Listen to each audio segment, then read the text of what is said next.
My mother-in-law announced my pregnancy at my own baby before I could. I asked her to leave and my husband has not forgiven me. My name is Ashley. I am 31 years old. I live in Memphis, Tennessee, and 16 months ago my mother-in-law stood up at my baby shower in front of 43 women and announced that I was carrying twin girls before I had the chance to make the announcement myself. The twin reveal had been planned for that exact moment. I had a card. I had the ultrasound photograph. I had rehearsed what I was going to say. I had been waiting for this moment for 7 months. Linda stood up with a glass of punch and said she was just so excited she could not wait a moment longer, and announced to my entire baby shower that I was having twins. The room erupted. Everyone was thrilled. My best friend looked at me from across the room with an expression that said exactly what I was feeling. I sat in the chair at the center of my own baby shower, holding the card I had been about to open, and I smiled because 43 women were looking at me and smiling, and I did not know what else to do. I want to tell you about Linda because understanding her is understanding everything that has happened in the 4 years since I married her son. Linda is 64 years old, and she is not a malicious person. I want to be precise about that, because I have spent a great deal of time examining whether what she does comes from a bad place, and I do not believe it does. What Linda has is an inability to locate the boundary between her experience and other people's experiences. She feels things intensely and expresses them immediately, and the space between her feeling and her expression contains no consideration of whose moment she might be occupying. My husband's name is Ryan. He is 33, the youngest of Linda's 3 children, and he has always been the child she is closest to in the way that youngest children sometimes are. Ryan loves his mother with a completeness that I have always respected, even when it has created friction between us, because the completeness is real, and I understand it is not something I am able to ask him to diminish. After Linda's announcement, I finished my baby shower. I opened gifts and I thanked guests and I ate cake and I performed a presence that I did not fully feel. When the last guest left, I sat down in my living room with Linda still present, and I told her that the twin announcement had been planned, and that she had taken it from me, and that I needed her to understand what she had done. Linda's eyes filled with tears. She said she had just been so happy and so proud, and that she had not been able to contain it. I told her I understood she was happy and proud, and that my happiness and pride had been attached to a specific moment that I had planned and anticipated for months, and that she had taken that moment in a way she could not give back. Linda cried. Ryan sat between us looking like a man who did not know which direction to face. Then Linda said she was sorry and Ryan hugged her, and I sat in my own living room and watched my husband comfort his mother for taking something from me at my own baby shower. I asked Linda to go home. Not angrily. I said it clearly and calmly, and I said I needed some space and that I would be in touch. Linda left. Ryan was upset. He said I had made his mother feel terrible on what was supposed to be a happy day. I told him that his mother had made me feel terrible on what was supposed to be a happy day, and that I had simply responded to what had already happened. We argued for 2 hours that evening. The specific argument that Ryan and I have had in various forms for 4 years about Linda's behavior and my responses to it, and whose feelings take priority in any given collision between them. The twins were born 4 months later. Their names are Lily and Grace, and they are now 14 months old, and they are the best thing in my life. Linda is in their lives every week, and she loves them with the same uncontainable intensity that caused the baby shower situation. And I have made a kind of peace with the intensity, even as I continue to manage its edges. Ryan and I are in couples therapy. We have been for 8 months. Our therapist has a phrase she uses that I have found useful. She says Linda does not mean harm, but that meaning no harm does not prevent harm, and that the harm Linda causes is real regardless of its intention. Ryan is starting to hear that. Update. 4 months later, Linda and I had a conversation 3 months ago that was different from any we had previously had. Not arranged by Ryan, not prompted by a specific incident. She called me directly on a Tuesday afternoon and asked if she could come over and talk. She sat in my kitchen, and she said she had been thinking about the baby shower for 16 months, and that she had come to understand it differently than she had understood it in the moment. She did not use the word sorry immediately. She described what she now understood she had done.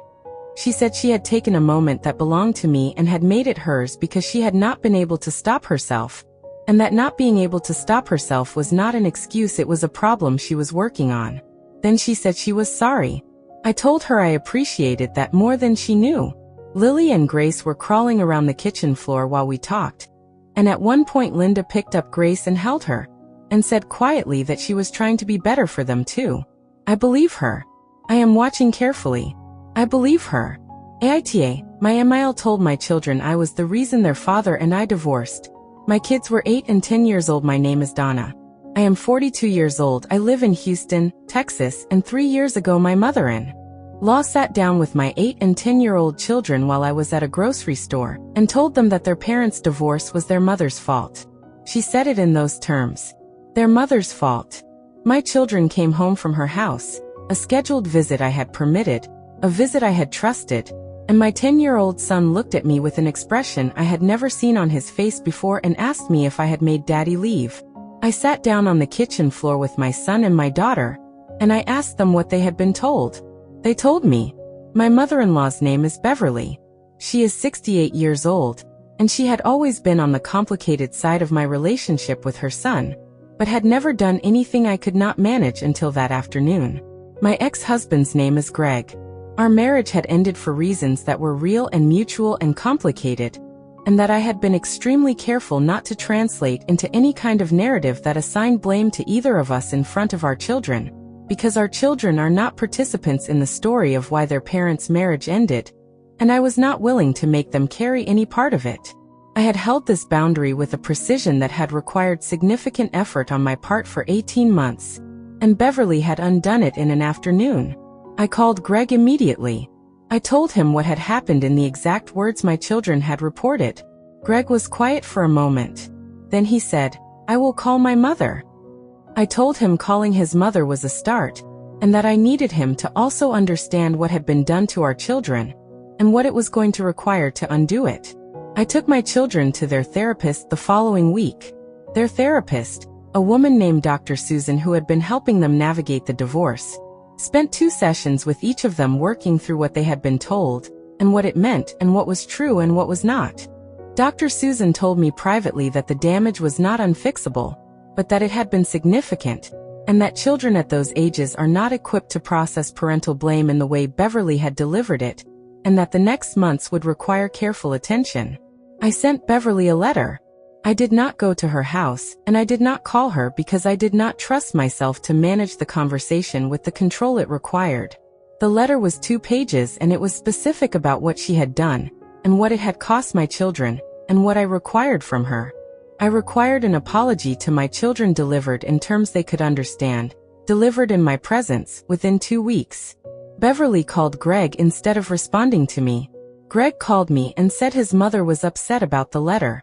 I told Greg that his mother had sat down with an 8 and 10-year-old and told them their mother was responsible for their parents' divorce, and that I was not interested in her being upset about my letter. Greg agreed and told his mother she needed to do what I had asked. Beverly came to my house with Greg present 2 weeks later. She sat in my living room with my children, and she told them that what she had said had been wrong and that their parents' divorce was not anyone's fault, and that both of their parents loved them.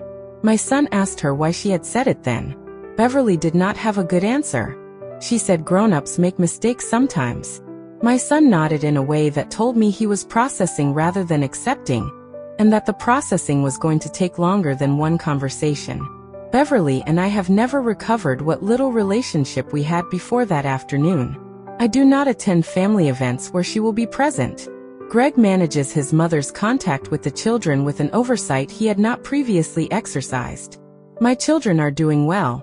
Dr. Susan says they are both in a good place and that their fundamental security in both parents' love has been maintained.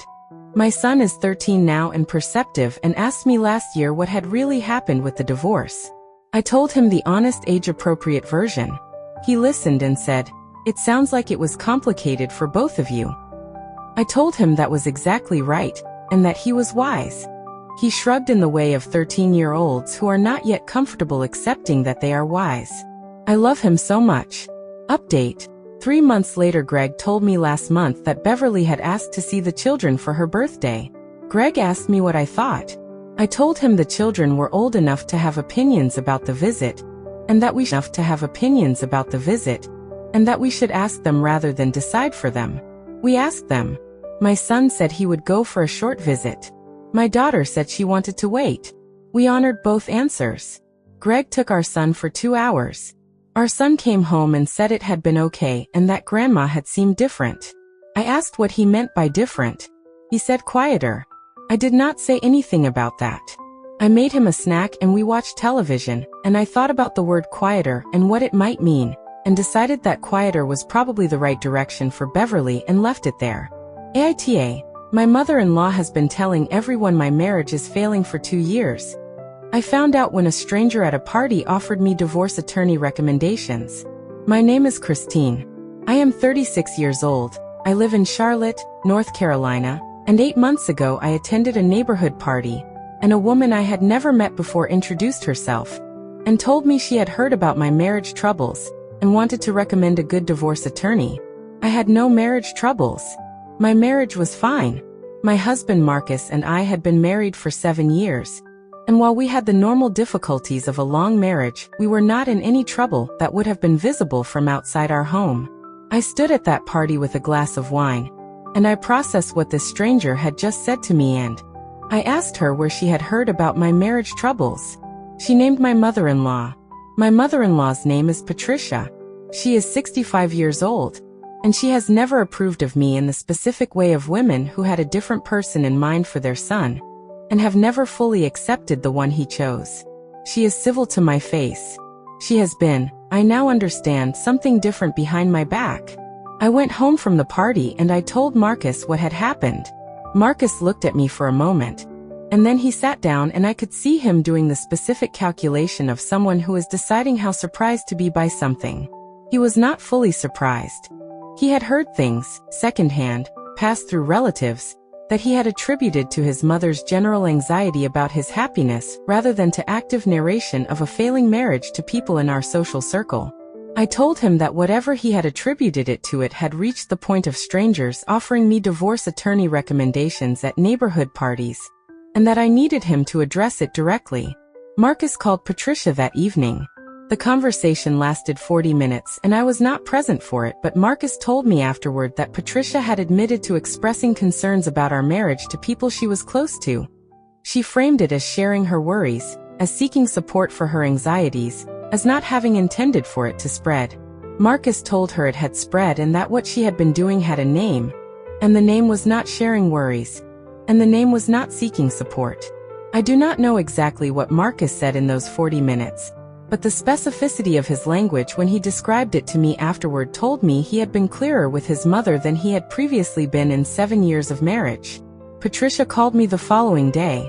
She said she had been worried about Marcus's happiness, and that her worries had expressed themselves in ways she now understood were harmful. She said she was sorry. I asked her directly whether she believed our marriage was failing. There was a pause that lasted long enough to be its own answer. Then she said she was working on understanding that what she believed and what was true were not always the same thing. I told her I appreciated that distinction, and that I needed her to apply it going forward. We are 8 months past that conversation. Patricia has not said anything that has reached me through any channel since. Whether this is because she stopped or because the people she said things to stopped passing them along, I cannot confirm. What I can confirm is that no strangers have approached me at parties since August, and that Marcus has been different with his mother in a way I find meaningful, more honest, less accommodating of things that do not deserve accommodation. Our marriage is fine. It has always been fine. I just needed the rest of our social circle to know that too. Update. 3 months later, Marcus and I went to a family dinner at Patricia's house last month. The first one I had attended since the party incident. Patricia was different with me in a way I noticed and chose not to comment on directly. She asked me questions about my work, real questions, follow-up questions, the kind of questions that indicate actual interest rather than performed politeness. She showed me something she had been working on in her garden, and asked my opinion, and listened to what I said. At the end of the evening she hugged me when we left. She had not hugged me at the end of an evening in 7 years. In the car, Marcus said she is trying. I said I could see that. He said it probably would not be perfect. I said perfect was not what I had asked for. He held my hand on the drive home, and I looked out the window at the city we have lived in together for 7 years. And I thought about how much of a marriage happens in the small adjustments and the continued choosing, and how little of it is visible from outside to people who have decided what they are seeing. AITA.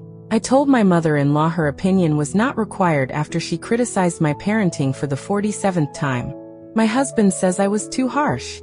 My name is Rachel.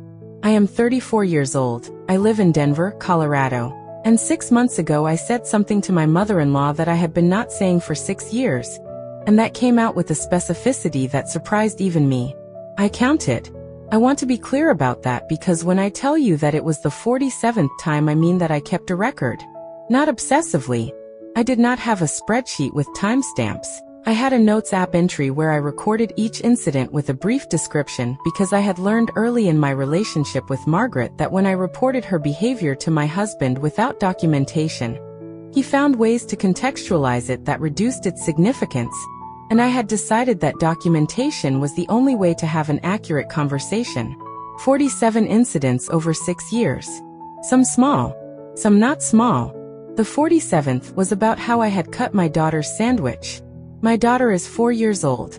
Margaret was at our house for lunch and she watched me cut my daughter's sandwich into rectangles and said that triangles were better for small children's grip development, and had I considered switching.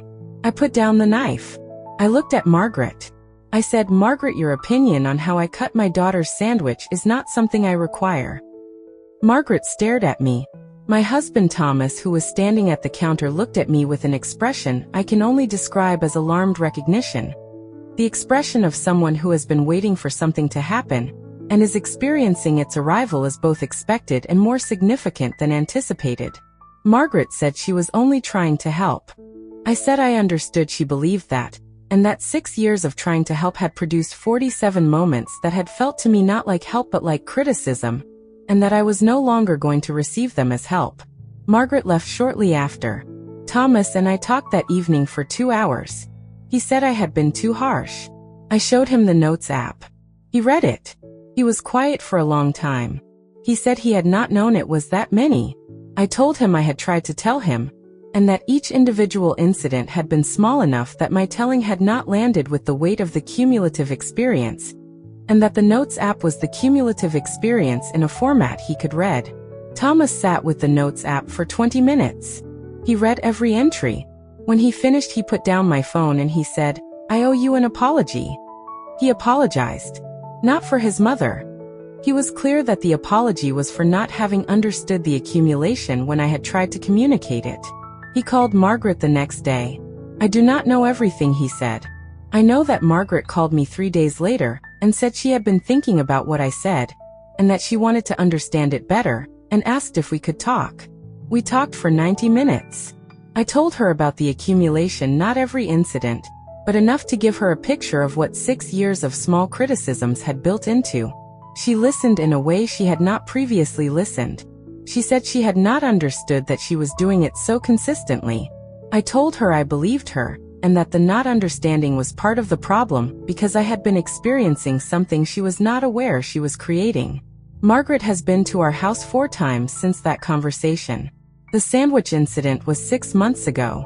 She has not offered an unsolicited parenting opinion in 6 months. I have not started a new entry in the Notes app since the conversation. I am keeping it open just in case. Update. 4 months later, the Notes app currently has 0 new entries. This is the longest gap in 6 years. Margaret came to my daughter's birthday party last month and watched me do everything. The cake cutting, the games, the sugar-fueled chaos of 11 4-year-olds. And she said nothing that was not positive. At one point she helped me when I needed an extra hand. And she asked before she did anything whether the way she was helping was okay. I said yes and meant it. Thomas caught my eye across the room, and I gave him a small nod that communicated something we did not need words for. My daughter climbed into Margaret's lap at the end of the party, and fell asleep there, and Margaret looked at me over her head with an expression that I am choosing to read as someone who is trying to be worth the trust of a small person, who does not yet know the history. I think that is enough. I think trying to be worth it is the whole thing.